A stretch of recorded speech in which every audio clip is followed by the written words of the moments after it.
Ok, alors merci chers collègues, de me passer la parole pour donner l'occasion de parler de la manière dont le Valais a traité la question climatique dans son plan directeur cantonal.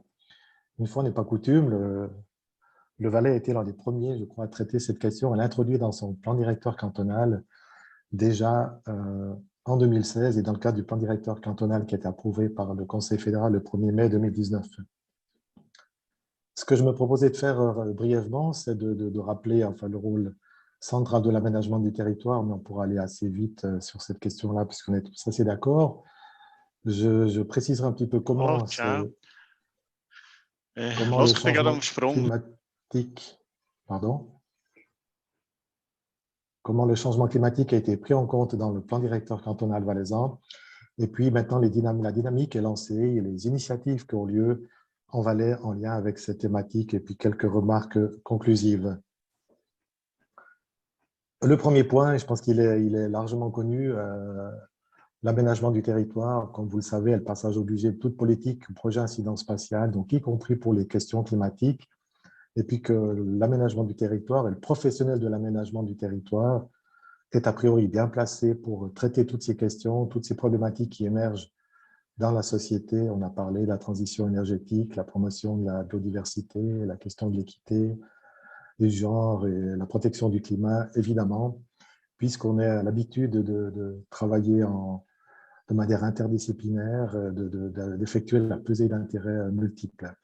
La question qui se pose et à laquelle je répondrai pas vraiment à la fin de l'exposé, c'est est-ce que la pratique actuelle de l'aménagisme peut encore évoluer, être améliorée, ou bien il faut passer par une révolution territoriale en empruntant le terme à un intervenant qui interviendra mieux que moi sur cette question cet après-midi. Alors, la prise en compte du changement climatique dans le plan directeur cantonal valaisan, elle a eu lieu parce que le canton est particulièrement concerné par les changements climatiques. Ça a été dit tout à l'heure. Dans les Alpes, la question du réchauffement nous concerne plus particulièrement. Et puis, il y a de nombreux domaines d'activité qui sont touchés. On parle particulièrement des dangers naturels, mais aussi la question touristique, l'agriculture, la production hydroélectrique, par exemple.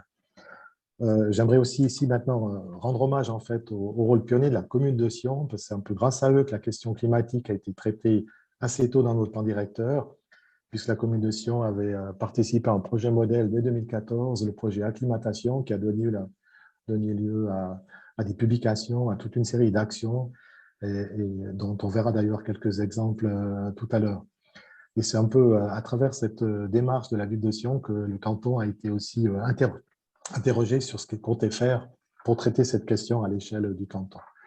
Et la réponse qui a été donnée, c'est d'en faire un thème transversal du plan directeur cantonal qui a pris une forme un petit peu particulière avec deux autres thématiques qui sont la collaboration transfrontalière et la politique de l'espace rural, dans la mesure où on ne savait pas non plus trop comment traiter cette question, il faut le dire. On était conscient elle était en interaction à travers plein d'autres thèmes traités dans le plan directeur. Donc ici, vous avez un schéma qui montre comment ces changements climatiques finalement interfèrent avec beaucoup d'autres domaines d'action ou d'autres fiches de coordination du plan directeur, en passant par les domaines skiables, la production d'énergie électrique, la gestion de l'eau, la qualité des zones à bâtir, ou encore les améliorations structurelles dans le domaine agricole, les questions d'irrigation à travers les BIS, les dangers naturels, etc. Donc, en fait, ce qu'on a fait, c'est qu'on a mis en évidence tous ces liens qui existaient déjà, qui étaient traités d'une certaine manière, de manière dispersée dans le plan directeur. On les a un peu reliés dans cette fiche thématique.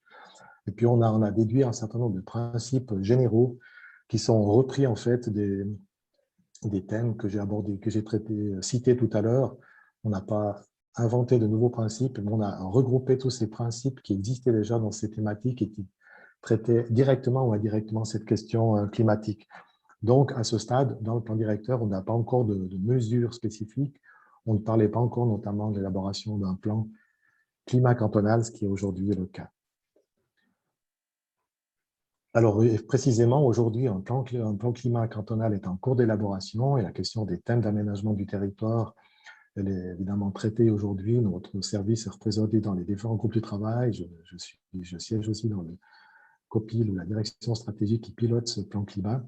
Et donc, évidemment, des propositions, des mesures d'aménagement du territoire sont proposées, particulièrement dans le volet adaptation. Il y a aussi des réflexions qui ont été faites sur la gouvernance pour aborder toutes ces questions climatiques, l'agenda 2030. Et aujourd'hui, effectivement, il y a des décisions qui ont été prises pour avoir une sorte de gouvernance améliorée, unifiée, pour traiter ensemble la question notamment de l'agenda 21 du plan climat, avec une direction stratégique dont le SDT fait partie, qui pilote conjointement ces deux démarches. C'est déjà une première réponse à ce souci de meilleure coordination des approches dans l'administration cantonale. Et le plan climat, il est prévu qu'il soit adopté en 2022. Il y a d'autres démarches qui sont en cours et qui prennent en compte cette question climatique. Je vais en donner brièvement quelques exemples. Le projet de troisième correction du Rhône et son rôle d'acclimateur qui a été mis en évidence. Le projet Nature en ville et village réalisé dans le cadre d'Agenda 2030 et piloté par notre service. Et puis, les aménagements éphémères de la ville de Sion sur la place de la Planta. Alors, brièvement, la question en lien avec le projet de troisième correction du Rhône, c'est des réflexions qui ont été proposées par le groupement lauréat du concours international sur l'aménagement des berges du Rhône qui a été réalisé, des réflexions très intéressantes qui ont été menées dans ce contexte-là et de faire du projet Rhône, mettre en évidence son rôle d'acclimateur. Là, vous voyez une première carte qui a été réalisée qui montre la vallée dans l'incertitude climatique, qui met en évidence tous les effets du changement climatique sur différents domaines avec des pourcentages de réduction de la taille des glaciers, d'augmentation des précipitations estivales, le changement du régime des crues, la montée de la limite de température, la limite pluie-neige, l'augmentation de la température de l'eau du Léman, etc. La remontée aussi de la température d'altitude avec les risques pour le permafrost et les dangers naturels qui en découlent. Ils en ont déduit la nécessité de préparer dès aujourd'hui le paysage du Rhône et de la vallée du Rhône, d'en faire un territoire résilient qui anticipe ces changements à venir, dont notamment les changements climatiques. Et la réponse, elle est dans l'idée de travailler non seulement sur la mature du fleuve et son cortège d'aménagements proposés, mais aussi d'élargir ces réflexions à l'ensemble de la plaine pour en faire ce qu'ils ont appelé le projet PARC, ou le système de parc, parcours acclimaté rhodanien coproduit. Alors tout ça, c'est fort enthousiasmant. L'idée est d'introduire aussi ces réflexions dans les outils d'aménagement du territoire à l'échelle régionale, comme les projets d'agglomération ou les plans directeurs intercommunaux. Ça se fait déjà aujourd'hui en partie. Mais il faut le dire aussi, le pari n'est de loin pas gagné, puisqu'aujourd'hui encore, même la question de l'élargissement ou de réaménagement du Rhône est remise en question, notamment par les milieux agricoles, et puis la question de l'élargissement ou la prise en compte de ces réflexions à l'ensemble du territoire de la plaine est aussi difficile à mettre en œuvre. L'autre coup d'œil qu'on souhaitait, ou coup de projecteur qu'on souhaitait donner, c'est sur le projet Nature en ville et village, qui est réalisé dans le cadre d'Agenda 2030, piloté par notre service en collaboration avec le service des forêts, du cours d'eau et du paysage, avec l'idée que cette question en lien avec l'amélioration de la qualité aussi du développement à l'intérieur des villes, mais aussi des villages, parce qu'on a aussi le sentiment, en Valais, on a beaucoup de petits villages, on a l'impression que la nature n'est jamais très loin, et on oublie qu'elle doit aussi être présente dans le milieu bâti. Donc l'idée a été de développer un concept et aussi d'élaborer un guide pratique destiné aux communes et au bureau d'aménagement. Il est en voie de finalisation, il a reçu un très bon accueil, je trouve que c'est un très bon travail qui a été fait, qui synthétise un petit peu tout ce qui existe par ailleurs et qui facilite la tâche des responsables communaux dans le domaine. L'idée est de prolonger maintenant ce travail avec des projets pilotes, des appels à projets ou dans différents domaines pour illustrer en fait la mise en œuvre de ces principes dans différents domaines, soit en altitude, dans le domaine touristique, soit dans des zones d'activité, soit à l'échelle d'une commune ou de l'ensemble de communes. Et c'est une opération qui va démarrer à la fin de l'année, début de l'année prochaine, sur les 2 prochaines années. Donc après, on a mis en évidence un certain nombre de réalisations ou d'exemples concrets qui illustrent la manière de traiter cette question, mais je n'insiste pas davantage. Ici, je prends l'exemple de l'aménagement éphémère réalisée par la commission sur la place de la Planta. C'est la deuxième réalisation, on a déjà eu l'année dernière qui était différente. Aujourd'hui, c'est celle qui est aujourd'hui en cours sur la place de la Planta, où on aménage une arborisation, des éléments aussi de rafraîchissement avec l'eau pour utiliser de manière plus intelligente cette place et rafraîchir aussi cette place qui est très chaude l'été. Et ça, c'est les suites du projet acclimatation réalisé à l'échelle de la ville. J'aurais pu prendre aussi l'exemple de Ronco 21, qui est une grande opération urbaine qui est en cours dans la ville de Sion, 60 hectares entre le sud de la gare et le Rhône, où cette question des changements climatiques est prise en considération dès le début de la conception du projet. Et voilà, je termine avec juste quelques réflexions qui ne sont pas forcément nouvelles, puisqu'elles ont déjà été un petit peu abordées, donc on doit approcher les choses de manière intégrée, non pas sectorielle, ne pas opposer les défis à relever, on a parlé, la protection du climat et la promotion de la biodiversité vont ensemble. La protection contre les crues du Rhône et un Rhône plus naturel, ça va aussi ensemble. Il faut donc traiter ensemble de toutes ces questions. Le défi, ce sera la mise en œuvre du plan climat, ses conséquences sur les outils d'aménagement. Donc, le plan directeur cantonal devra être complété sur ces thèmes-là. Il faudra les prendre en compte aux autres échelles. Il y a cette question de gouvernance des règles du jeu à repenser. J'ai posé la question à Claudia au niveau fédéral, au niveau cantonal. On a aussi ces défis pour travailler ensemble entre services pour traiter ces questions de manière partagée ou au moins coordonnée. Et puis la question finale, c'est toujours, est-ce que c'est un peu les limites de la pensée aménagiste, hein, mais qui sera traitée, comme je l'ai dit avant, peut-être mieux par d'autres personnes. Est-ce qu'on peut continuer à faire mieux les mêmes choses? On doit faire autrement autre chose. Et je dirais juste en conclusion que certainement, pour les milieux de l'aménagement, il y a lieu de faire place davantage au spontané plutôt qu'au planifié, au provisoire ou au transitoire, plutôt qu'au pérenne, à la mixité, aux usages.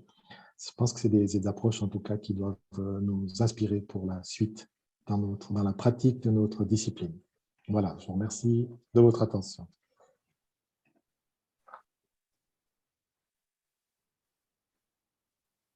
Herzlichen Dank, Nicola, für diese Ausführungen, spannenden Ausführungen, Beispiele aus dem Wallis. Es ist ja auch ganz wichtig, dass der kantonale Richtplan ein dynamisches Instrument ist. Das wird schön gesehen, dass er eben auch kontinuierlich an die neuen Herausforderungen angepasst werden muss. Und in vielen Kantonen wird ja der kantonale Richtplan auch von der Exekutive, von der Legislative, also vom Parlament, genehmigt. Und das führt auch dazu, dass eben die neuen Themen, die im Richtplan bearbeitet werden, auch auf der politischen Ebene diskutiert werden müssten. So viel aus dem Wallis. Bienvenue Ariane Wittmer, die ja auch ein bisschen aus dem Wallis ist. Also so sind wir eigentlich unter uns jetzt, als wir drei Walliserinnen und Walliser. Ariane Wittmer ist Architektin und heute Genfer Kantonsplanerin. Und sie wird uns vorstellen, wie der Klimawandel im zukünftigen Richtplan von Genf an Bedeutung gewinnen wird. Aber bevor sie von den laufenden Arbeiten zum kantonalen Klimaplan in Genf und der Revision des kantonalen Richtplans berichtet, bin ich ganz gespannt auf Ihre Frage an Nicola Metta. Voilà, bonjour à tout le monde et puis donc bonjour Nicolas. Donc effectivement la question que j'aimerais t'adresser est une question que nous posons aussi et j'aimerais bien comprendre en fait comment vous l'abordez en lien avec le plan directeur cantonal valaisan. Tu nous as parlé par exemple de ce magnifique projet de troisième correction du Rhône et particulièrement ambitieux et de la mise en œuvre. Donc, quelque part, la question que nous nous posons, et j'imagine que tu te la poses aussi, c'est comment est-ce que vous le faites de finalement réussir à retranscrire, je dirais, ces ambitions de faire évoluer, je dirais, simultanément, si j'ose dire, à la mise en place du plan directeur cantonal et de ses objectifs, de ses mesures, aussi de faire évoluer le cadre légal, c'est-à-dire pour qu'on n'en reste pas justement à de belles intentions, mais que finalement on réussisse à mettre en œuvre, si j'ose dire, ces intentions par, le cas échéant, une adaptation du cadre légal. Merci pour cette question. Pour l'instant, pour te dire vrai, on ne souhaite pas forcément faire immédiate. Ça dépend de quel cadre légal tu parles. On ne souhaite pas forcément ouvrir le chantier de la loi sur l'aménagement du territoire prochainement pour intégrer ces questions climatiques parce qu'il risque d'avoir d'autres questions qui seront posées qu'on a moins envie d'aborder. Alors, pour l'instant, on n'a pas prévu d'aborder cette question. Puis on est un petit peu tard un petit peu tôt dans le processus puisque notre plan climat cantonal n'existe pas. Il est en cours d'élaboration. Et j'imagine que le travail qu'on va faire ces prochains mois vont nous donner peut-être une meilleure vue des mesures à prendre, des changements à faire et puis des types de législation à adapter. Mais après, comme tu le dis, le plan directeur cantonal en tant que tel, il ne suffit pas. Il faut des outils de mise en œuvre. Et c'est vrai qu'on a la chance d'avoir ce projet de troisième correction du Rhône comme s'il est réalisé correctement et pensé correctement, c'est une des réponses concrètes, pratiques sur le terrain qui permet de répondre à ces questions. Là, je dois dire qu'à l'heure actuelle, je ne suis pas spécialement optimiste parce qu'il y a pas mal, on sort d'une période électorale, pas mal de remises en question ont été faites et pour l'instant, cette vision un peu large et adaptée, disons, aux défis qui sont les nôtres, elle n'est pas forcément encore admise par tout le monde. Alors voilà, je ne vais pas en dire plus pour l'instant, mais c'est un peu ça le souci du moment. Merci beaucoup.